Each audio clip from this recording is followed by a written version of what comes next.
Welcome to Tiny Hands Big Dreams. News from the Homestead. We're going to go over our first year of projects or things we've done on our homestead that have worked and have not.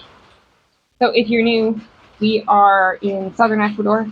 We've been on our property 2.5-ish years? Sure, something like that. Yeah. So we have quite a lot we've done. Right, so we started with nothing. It is an interesting environment. It's like a little bit Pacific Northwest, a little bit Tennessee mountains, a little bit Nature Channel. It is tropical. It is never cold. It is never cold. Currently in the rainy season, which is like half the year.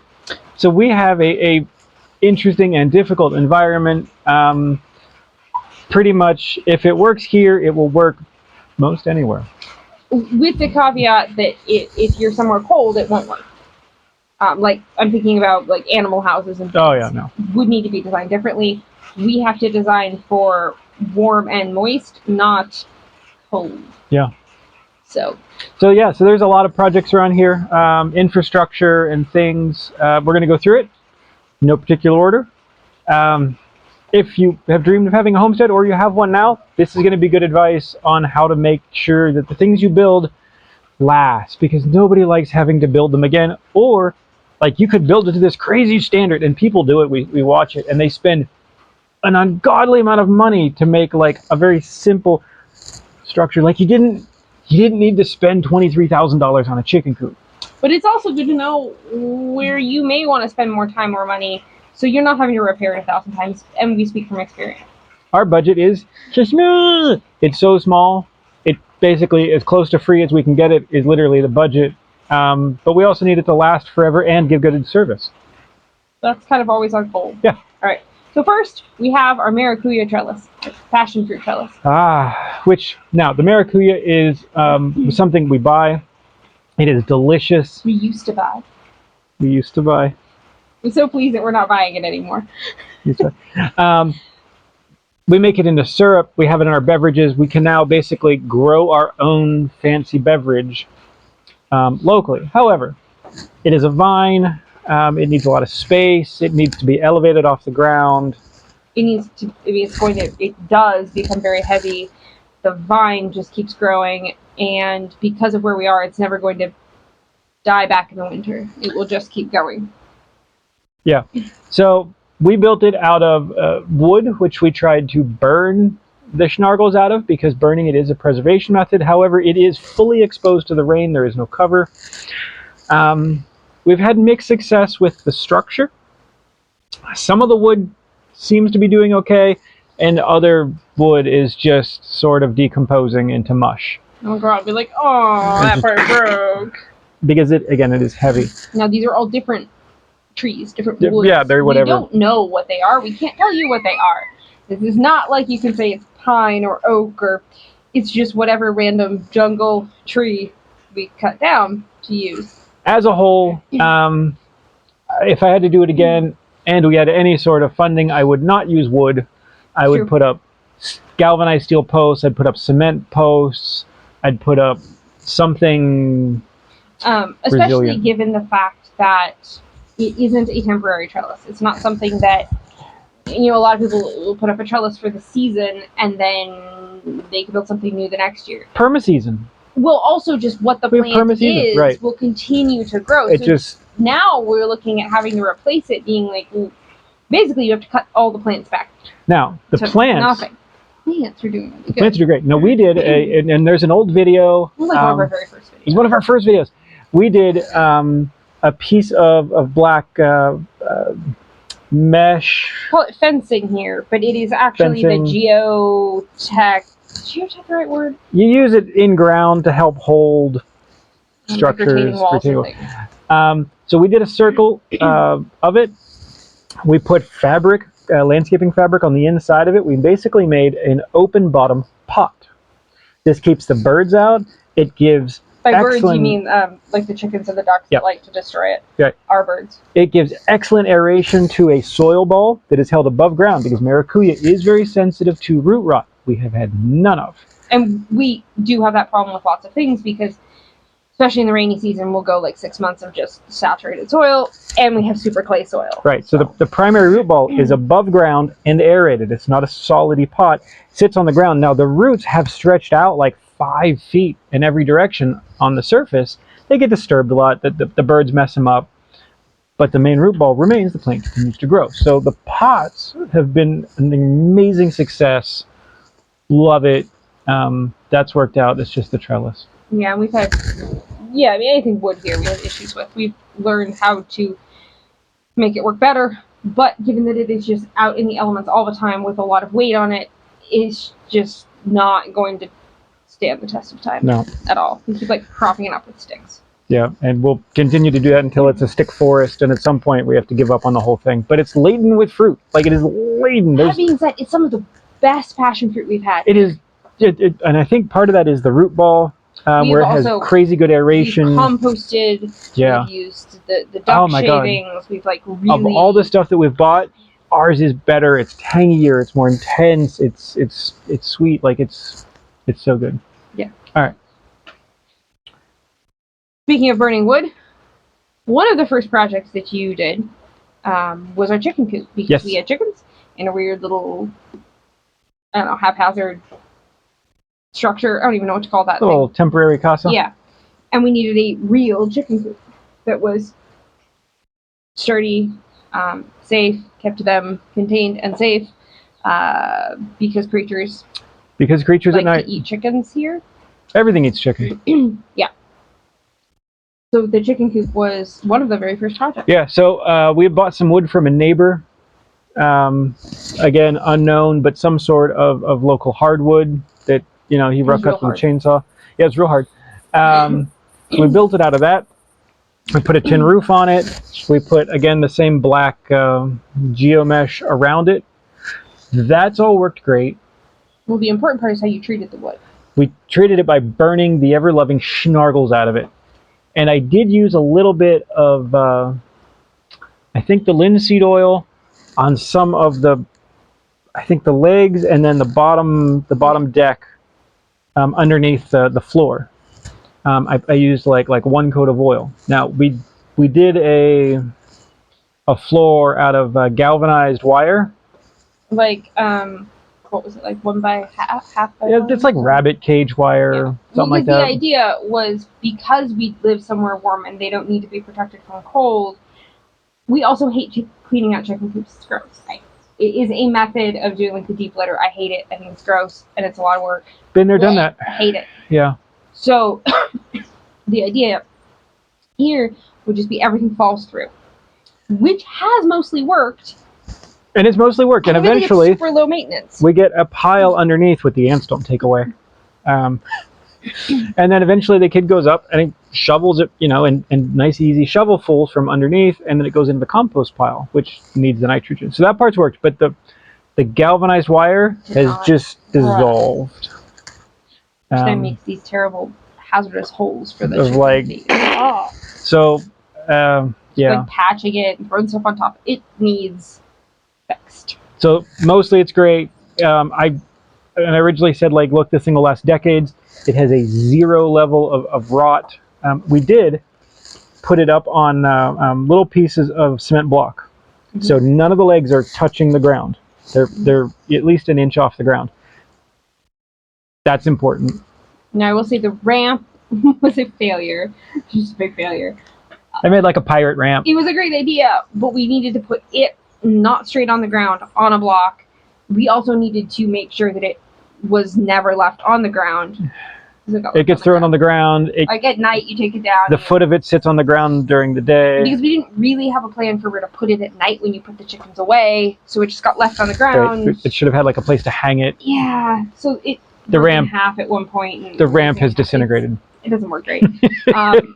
I would also say that the nesting boxes, while they work just fine, they're really hard to clean out because you made them so the shavings stayed in, which is always a problem. I did not make the openable part of the door the full size of the nesting box. I made it slightly smaller. So there's, the shavings stay in there, and it's got a little top. You open it up, and the chicken won't just explode out at you like if you had opened it up. However, It's hard to Really clean. hard to clean out. So And it's the only part that you do have to clean out. in the future, I would just make it a single piece door, the whole front, be able to sweep. Yeah. Yep. But otherwise, it has withstood. Or maybe I would do 2/3. The bottom 2/3 would be the door, and there'd be a little top strip Yeah, just you to can hold do the that. structure. Yeah. Something like that. Yeah, those are all small things though, but the actual structure has. Yeah, it's held up great. We've moved the dang thing. We've moved it several times. Not built to be that movable. Just movable. So heavy. Right. On a slightly different note, less animal, more off-grid.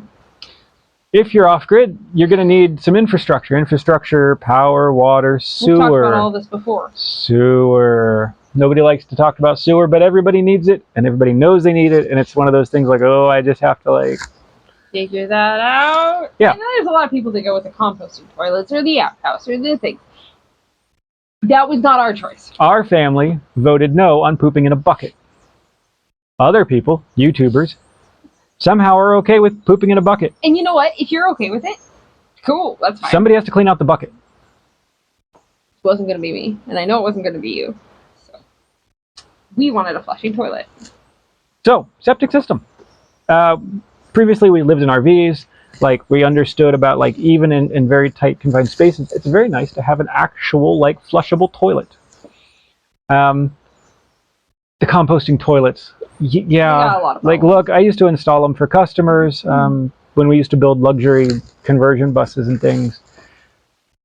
Nobody likes them long term. They also tend to need particular specific material to work. We don't have particular material, nor do we want to spend money on it. It's just not our thing. Right. So we built a simple septic system, 2 tanks we bought for cheap, some plumbing in between. We cheaped out on the pipe. You're supposed to use 4-inch pipe to get to it. We used 3-inch pipe because it's half the price. It's never clogged. No. It's never clogged. Now, that is important to know. Do not flush toilet paper. Which We it are turns in out Ecuador. It does. there's a map. There is of a map. It's all the so countries weird. in the world where you can flush toilet paper versus the ones you don't. Most turns of them out- no. Turns out most of the world, no. There's Australia, Canada, the US, England. A couple other places in Europe, I think. And a couple of Northern Europe, you can flush toilet paper. And I was like, I had no idea. Thought that was the norm. Yeah. Clearly, we were wrong. That being said, so that system has worked great. All the plumbing there, the septic works great. I've never looked at it again. I did put a piece of plastic over it to keep the sun off. The plastic has, the last I saw. That was on the actual tanks themselves. Yeah, on the tanks. We threw plastic over it. The plastic has degraded in the sunlight. I need to go through another one. There's now shrubbery there, Yeah, it kind of covers it anyway.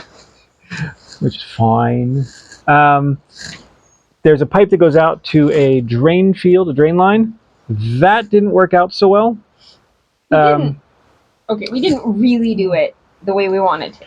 So we pecked a very flat, it's on a hill, so we like notched out the hill in a flat and level kind of way, set the pipe down, and then because it's off down a muddy hill, instead of burying it in dirt or gravel or We something, were also on a very tight timeline of literally the tanks were filling up. so when we moved, So we're we only have to have the tanks there, and then we can use it. And then we're like, well, we're gonna. Now Oh, we no. have to have that finished before they get to the point where they overflow. Yeah. Yeah. So Instead, we're like, well, we'll cover them in wood shavings. we could get wood shavings for cheap. They're light. And it worked out, and it covered them, and it sort of all like made a nice composty kind of thing. Up until possum, A possum, maybe an armadillo. maybe an armadillo, something creature. has gotten under and decided there was good bugs and things under our pipe, and knows our poor drain field all wonky doodle. So now it doesn't drain right, and at some point, I'm gonna have to go and slash all the weeds down and dig the whole thing back to flat and re-level it and Bury it correctly, probably. yeah, with like a dump truck of gravel. Seems like a lot of work. But it still works. Like it's. Yeah, or maybe pin it down with a bunch of like horseshoe wire. It still works. it doesn't drain evenly across the whole thing. It sort of drains in one spot. Honestly, the ground there is fine. It's not super saturated. It's not even as much as what it gets from the environment. So we just sort of ignore it for now. It works just fine, which is kind of awesome, honestly. Yeah, it just works. It just works. We don't even really have to think about it or worry about it or... We don't put harsh chemicals down the drain. None. Yeah. I mean, You don't want to put bleach down it. You don't want to put like... No. All right, back to the animals. So when you have I was going to say a herd of goats. We don't really have a herd of goats. We have a few goats. When you have goats that you want to milk, you need somewhere to put them to milk. People here don't. That is sort of typical. You just go out there and like milk in place. Yeah, it's not my thing. Sorry. My goats also don't enjoy being manhandled very much. They don't even like being woman handled. So, I asked you to build me a stanchion. Mm-hmm. This was before we even had this property, which is a whole other story. Don't get goats before you have somewhere to really put them. And the stanchion has worked really, really well. Yeah, no, For going on 3 years now. It was a pretty simple little thing. Again, just some like local wood that we bought. I used air staples and glue to put it together. Just sort of a knock together. There's bolts and some bits of plastic washers holding the movie part for their head. We did do a video on the stanchion. We did a whole video on the stanchion. We'll link all the related videos below. It has very minor abrasion wear, and it's slightly loose where the plastic washers hold the moving part. But again, I probably just need to go and snug it. It's just because the goats are... So once in 3 years, give it a slight like tune-up. Yeah. But it still works. There's nothing... It's not degrading. It's not falling apart. God, you've been up on top of the thing arguing with a goat to squeeze like bot flies out. And yeah. The few changes, I guess there's only really one change I would make, and that's we made it wide enough for a goat, and the headpiece is in the middle. Yeah. I have found that I don't want to sit on a stool. I don't want anything else. You just sort of side saddle. I really just sit next to the goat. So I would put like one more board on that side, so I had a tiny bit more space. 3 or 4 inches. So I just wasn't like right up against the goat. Yeah. Then it would be slightly off center, and then it would just be a little bit easier. Sure. But that is literally the only difference I would want. No, it's done good. Now the stanchion structure, which is not really a house because again, like we don't really. It is simply a rainproof structure. Because we did have it in a not fully rainproof area, and that's just I don't like that. That's disgusting and a pain, and no one enjoys that. So when we made the whole goat village up there, I just need somewhere, literally just a roof. That's it. I just need a roof. I need somewhere dry. A nice big roof. So we built a nice big roof. We did a simple structure of a couple of beams, battens, and posts just in concrete. We didn't do any other treating to them except that the roof has large overhang. Honestly, it's great. It's great. It's dry even when it is pouring rain and it's just like sideways things and terrible. Look up there, I'm like the chickens are hiding in the stanchion again. Like it is the dry spot. So none of that is degrading. None of that wood is rotting. I don't see that it's going to have any sort of expected like lifetime. Occasionally we have like some termites that show up. Yeah, we spray them with a little Boric, and then they die, and that's the end of that. But they've never really taken over or caused a huge problem. So as far as we know at this point, it'll live forever. Yeah. Yeah. It's great. Yeah. Makes me very happy. Now, goat houses. This was a very large endeavor. I was not a part of this endeavor. The goat houses. You guys did this. So one, we had to build 5 of them. Also, correct me if I'm wrong, but I think that was like the first like in place, built in place structure. Yeah. So we did on those. We didn't know everything then. We did posts in the ground and then rammed earth around it, which makes very solid posts. And it's actually common around here. We see it all the time. Neighbors building themselves a big, huge barn house thing down the road, and he did the same thing. Cut down trees, stick them, 3 feet in the ground, pound the earth around them. That's how the posts are in the structure we're sitting on. Yes, which there's another video or two. They have failed miserably, rotted totally, like they just fall over, and there's still 3 foot of post in the ground. Yeah. Disconnected.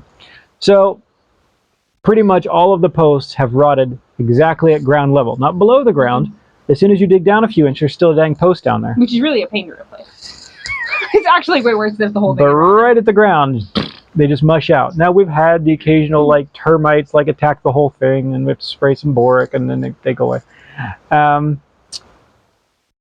They've held up. Otherwise, some of the bottom pieces of wood around where it touched the ground again got wet. Goat pee poop on them. Which you built sort wet of like shavings. I want to say like a log cabin, but that's not really right. Sort of Lincoln loggy. Sort of, where they sort of like set in place between the 4 posts. Yeah, and they work pretty well. I notched the posts, and then I put little like points on them, and I just like slid them in, so they just sort of fall into place and hang out. The bottom ones all rot. That's sort of a problem. There is the concrete that we used is this thick.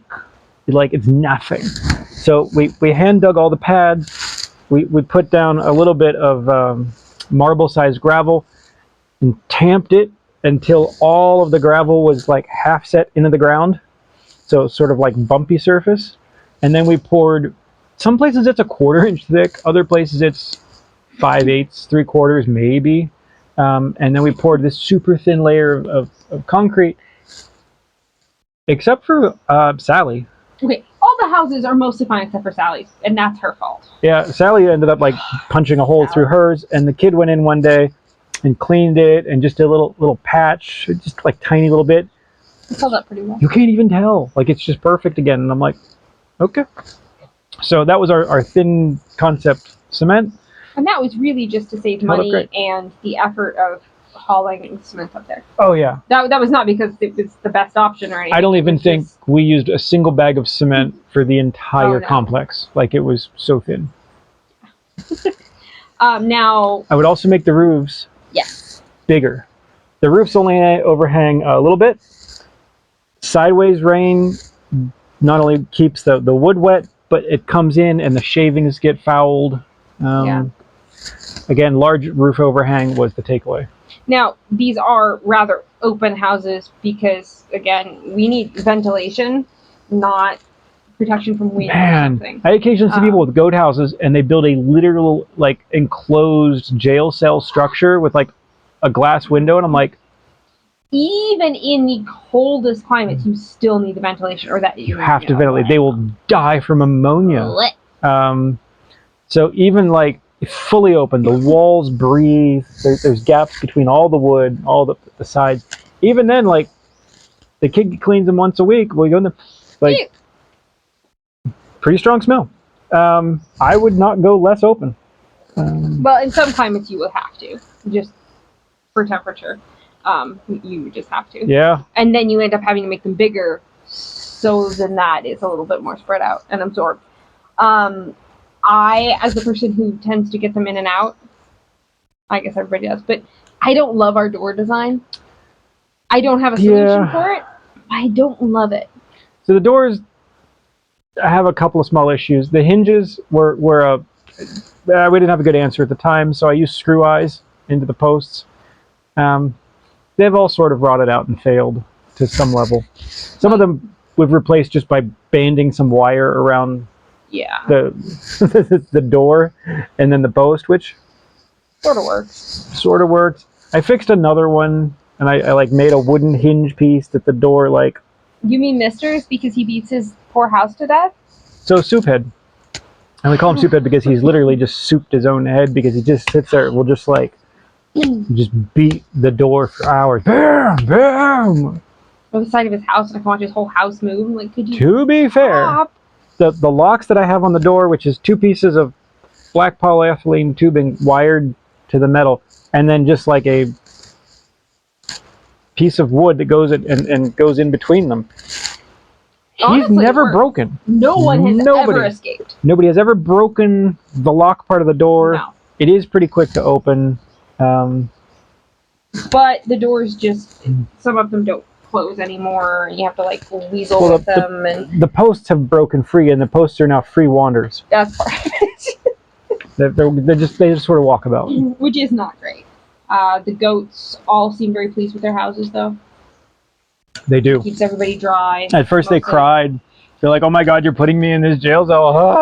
Like back up. And then they're like, and then they're like, they watch it like. First time it rained, they're like, well, It's the first time it rained, and they're like, "We're dry and lovely.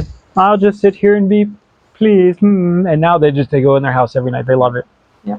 It's their safe space. Well, I also think there's been random wild animals that have come by in the middle of the night. Absolutely. We see prints.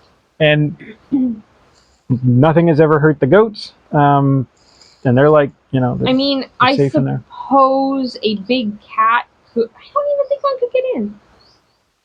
I don't know if that's even possible. It would have to be hell bent on trying to shred the black plastic stuff. Yeah. So they're pretty dang safe. Like the goat would have to insult its mother and take its child, or something. At that point, we would hear everything and be like, Yeah. "What is going on?" So the goat houses work really well. They're all happy. We've had to fix quite a bit of them. I think that eventually we'll have to rebuild them. Like eventually we'll just be like, "Okay, never mind. We have to rebuild, and we'll do better." Yeah. And we'll treat the wood correctly because we've learned more. But I think the general design works really well.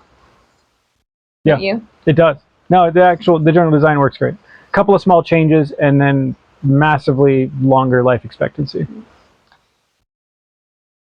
You want to talk about the greenhouse?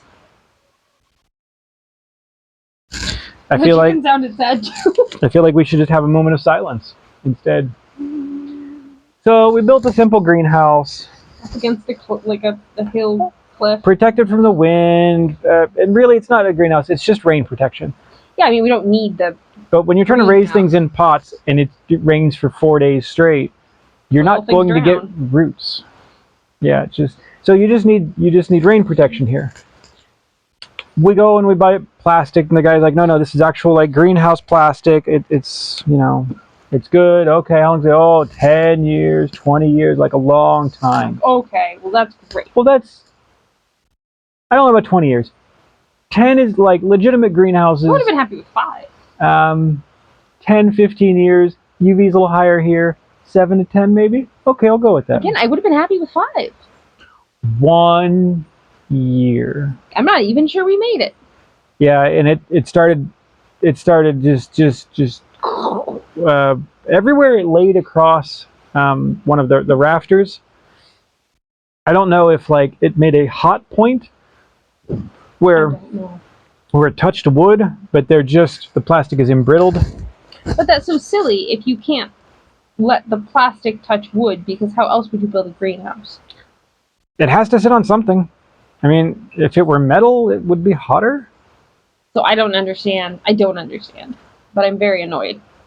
Yeah, the greenhouse is... Yeah. It is actually worse now than just letting the pots be out in the rain, because now it funnels. It is split along the wood, and now it funnels the water in and destroys whatever's underneath it. Yeah. So at some point... when we can afford it? When we are magically blessed with having some resources, we have to replace the piece of plastic for... On a yearly basis, I suppose. $10 or $15 or something that it costs. But the structure's fine. Is great. Yeah. And you just stuck the posts straight in the gravel, right? I did just stick them in the gravel. Because... And they stay relatively dry. And again, there's a solid overhang. So really the takeaway is make sure that the posts stay dry. Yeah. Where they touch soil. If the soil is dry, you're kind of okay. Cement would be better. But again, then if you have to replace it, now you're digging out cement.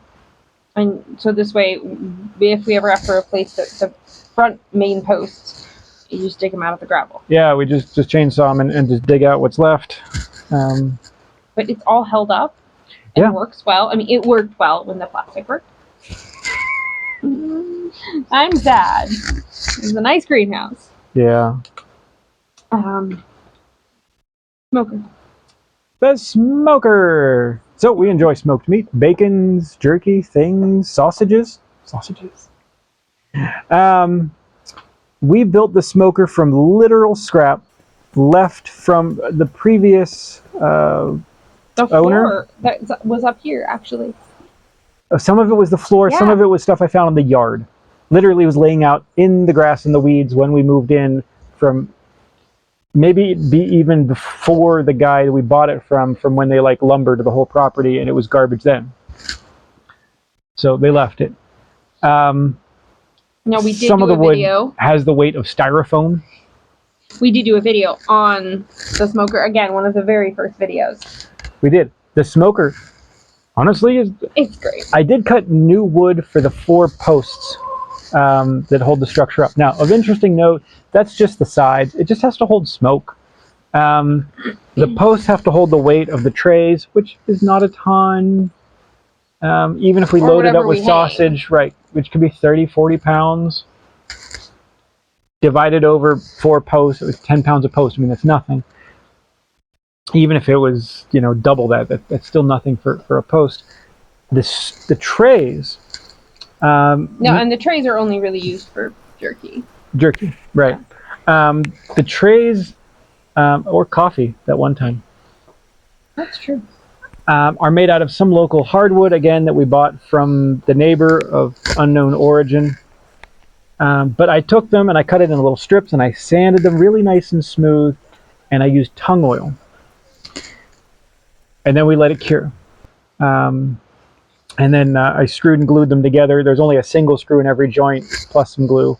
That's all held up. We actually... And there's a screen. And there's a plastic screen that's stapled to it. They get washed with soap and a scrub brush every week and bleached. And they soak with bleach for 10 minutes. This happens every single week. And we've been using these same screens for over a year? Somewhere around there. Yeah. And honestly, the tung oil has held up fantastic. The surface finish is beautiful. They're not cracking. They're not degrading. No. They're not They even don't mold. They don't mold. Weird. Even that's the thing about tung oil. Scrubbed and bleached, they look really good. Yep. I only have a little bit of it left. It eventually goes bad just sitting. I was hoping to save the last of it for some nice stuff around when we're finishing off our house. Maybe it'll make it till then. Maybe. As far as the smoker goes, it has held up as a structure. Yeah. Really, really well. Yeah, it you does really burnt good. the garbage out of it. Occasionally, carpenter bee will make a home in it, and I have to go fill it with rocks and clay. And But the original treatment of the wood was burning it again. just burn it.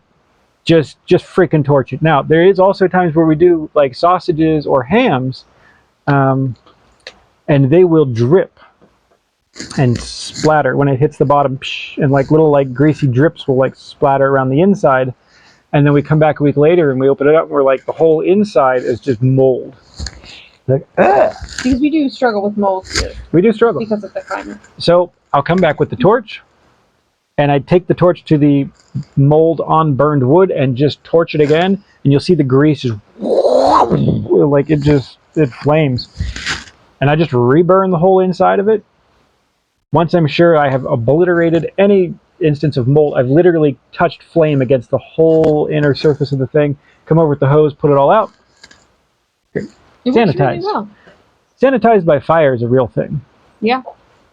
We've upgraded our little smoke pot once because we burnt out the other one. We literally burnt the stainless. It wasn't really a smoke pot. It was a juicer. It was a little handheld citrus juicer. That was all we could find. And it worked for a long time. But otherwise, we really haven't changed anything about it because it just works. Just keeps working. Yeah. I did add more screens, so we had more capacity in it. I have it, I changed, there's 2 sets of screens. They're slightly different so that I have different flow characteristics. If they were all the same, it would not work as good. It would tend to just channel flow. But some of the air bypasses the first 3 screens and then cuts in for the second 3.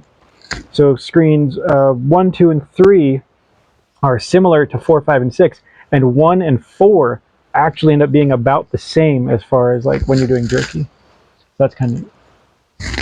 It works really well. Works well. No? No, I sort of went off on the smoker there for a minute. You did. Yeah, nerded out. There's a bunch of little projects around here that we do like that, and so it's always things. a question of like, people do a video like, oh, I did this thing, but did it work? Show me a year later. Show me how it... I know. Now, we've had in general problems with plastics, but I'm watching other people in the world, and I see random memes pop up, and they're like, why is it I buy like a kitchen, like a spoon for cooking or something, and literally a month later it just breaks in half because the plastic's garbage. The one that I always go back to are the totes. Like, we bought all of these totes to move here, and I highly recommend buying totes if you're going to move all of your stuff. Oh, yeah. And it's great. They don't last. Now, I had a tote.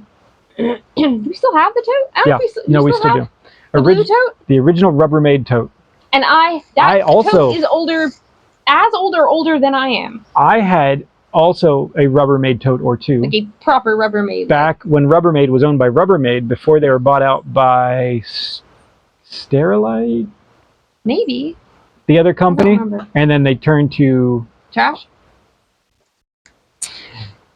Those are still great. Yep. And then we talk about like people will buy like a cup or something, and it just like cracks and shatters in the microwave at like month 2. I have a cup from when I was a child from Disneyland from 1977, 78. Used it for a long time as a child, lived in my great-grandmother's cabinet. The whole family used it for a decade or two. It's traveled around with me. I used it in a greenhouse to water plants, dipping it into like nutrient solution. I used it as a doorstop full of rocks, I think. Got left outside for about 2 years at one point in the driveway. Found it again. Is it cracked? No. Does it still work? Yes.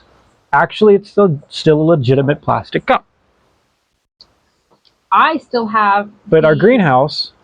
Yeah. I still have the I don't know if you remember the Space Maker. A little like... I don't know if it was crayon or marker box. Yep. With the little nubs on the top. And now Eli has it. And it's the same one. And it's still fine. So the old plastics were great. But I'm seeing... And then there was a guy who just did like all of his tennis shoes. All of his like fancy Air Jordans that he's had for like... I don't know how many years he's had them. Number of years. He's got a whole stack of them. And he did this video and he pulls them out of the box. Unworn, brand new. And he touches it with his finger and it goes... And he's like, look at this. Oh, the whole bottom is just crumbling off one. He puts his finger, all the plasticky synthetic stuff, all these products is just crumbling. Well, we noticed that with boots. We buy black plastic just as temporary structure around here. It literally only lasts months. Yeah. Now, I think this is a worldwide problem of the degradation of cheap plastics coming out of China, and it's just a race to the bottom. And everybody's seeing it everywhere with all the plastic junk. Yeah, they're in general, just not making good plastic. We don't love plastic, but there are times when you need it. Yeah. Like greenhouse. Like, I'm not going to use glass. I'm going to make a glass greenhouse. But now, because they're making it slightly cheaper, you're replacing it 10 times more often, which means 10 times as much of it is ending up just like laying out in bits in the driveway or in the trash. Which isn't good for anybody. No, it's a mess. It's a mess. So, I lament that. Rant over? Close rant. Us? Rant? Opinionated rant? Never. Never. So there you go. If you're starting a homestead, these are some of the things to think about. Yeah. Oh, boric. I've mentioned boric a few times. Boric acid, or orthoboric acid. It's cheap. You buy it as ant bait or as wasp killer or something. It's not toxic to people or animals. Actually, it's about as toxic as salt. Like, it's not really a thing. You can treat wood with it. Spray it all willy-nilly, not worry about it. It's not really a chemical. You don't want too much of a concentration like in your soil, like where you're growing things. That can get a little out of control. But otherwise, there's some studies where they had problems. I think it was Maine, where they were losing houses to bugs and things, whatever else. And if they soaked all the wood in boric before they assembled it, they had a 0 loss to insects after that. It kills the bugs. We got a big sack of it a long time ago.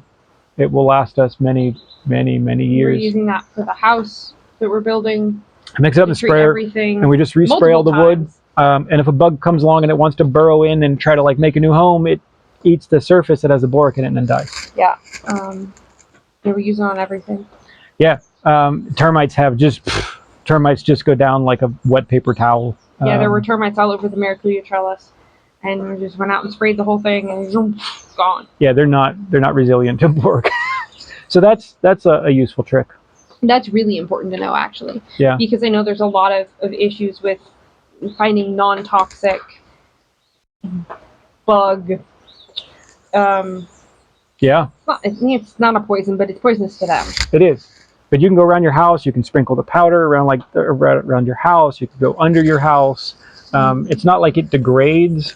If you sprayed, an insecticide under your house to try to prevent like subterranean bugs, that stuff degrades after a period of time, and becomes neutral, or it becomes other compounds that don't work. The boric is there. If it stays dry, it just stays there until something walks across it or touches it or eats it. It has no smell. No. It doesn't hurt us. It doesn't hurt animals. Doesn't hurt your hands. You can actually make a dilute solution of boric acid and use it as an eye wash. Really? Yeah. Yeah. Yeah. Okay. There you go. There you go. All right. I think we will call it at that. Mm-hmm. If you haven't subscribed, please subscribe. If you thought anything that we have said is useful, we take donations. And don't forget, we also have a Substack. Please go see the Substack. The Substack has things we cannot talk about on the YouTube. It also has our coffee link. If you'd like to donate something to us to help us out with the adventure here and sharing of information, my gosh, would be appreciative. Some very generous people have, and that is how we have part of a roof on our house now, and it's very exciting. So, all right. Well, thanks for watching. See you for the next one.